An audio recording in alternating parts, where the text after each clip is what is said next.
Now, we know Elon Musk doesn't shy away from a lawsuit, but this time it's the Aussie e-safety commissioner in his line of fire in a censorship versus free speech smackdown.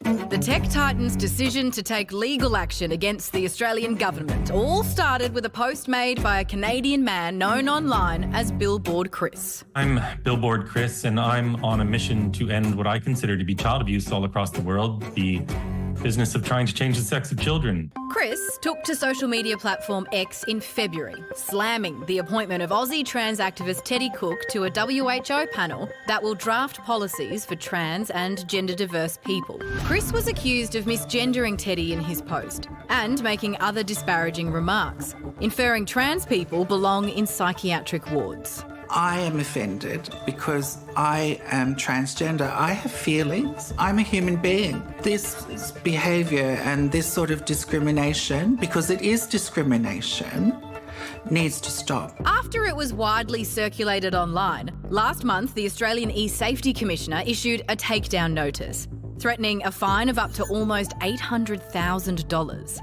The notice states the post is deliberately degrading and it is likely that the material is intended to cause serious harm to the complainant. And while X has complied with the order and the post is no longer viewable in Australia, Elon Musk now intends to sue, a move his company says is to protect its users' freedom of speech. I don't think any unelected bureaucrat, or any elected bureaucrat for that matter, should be determining what we're allowed to say online. So, was this an example of censorship gone too far, or a necessary measure to keep vulnerable Australians safe?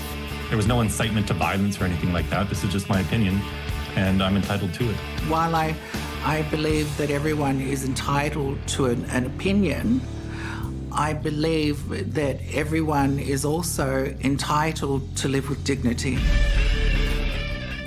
This is surprising because I guess the question is about where the line is. I mean, I was, listening to it going, if the E-Safety Commissioner sees that there was an intention to harm and to hurt someone's feelings, what else is the internet for? That is all the internet is. Yes. Not that I endorse whatever was said in the tweet, but it feels like it's I don't think anyone's been able to draw up these lines. Although it does seem that whenever we get into these discussions, it's always the subject of trans people, and the outrage seems disproportionate to the threat or whatever, particular people think.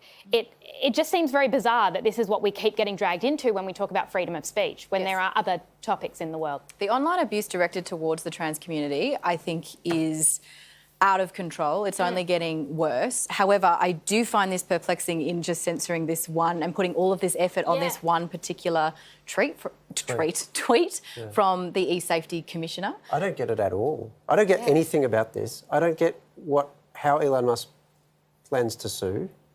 There's no free speech law in Australia that would allow that, unless he thinks like she's made a decision she doesn't have the power under legislation to make, and it's a technical argument. But I'd be surprised if he does sue. And we know that he's just saying this. Yeah, we know that the e-safety spokesperson said they haven't received anything that would amount to a formal legal approach or anything like that. So I don't know if it'll happen.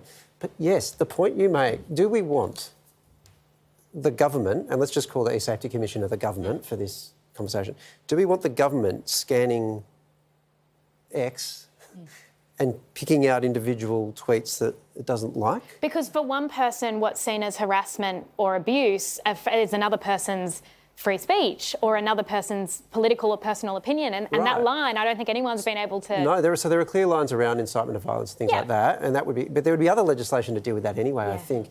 I just feel like if government's worried, and this isn't a criticism of the E-Safety Commissioner, by the way, who has a very small remit, but if government is really worried about abusive environments online, then come up with a structural response to the way that social media companies are allowed to operate in your place, right?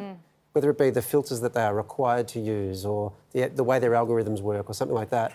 But the idea of the government picking out individual tweets, something about that feels... Especially on the X platform, I think, now, because it isn't, for all intents and purposes, an unmoderated platform. There'd have to be 1 million tweets that would fall just as far. And now we're all talking about the tweet more than we would if we never reported it. That's always the paradox. All right, we're off to a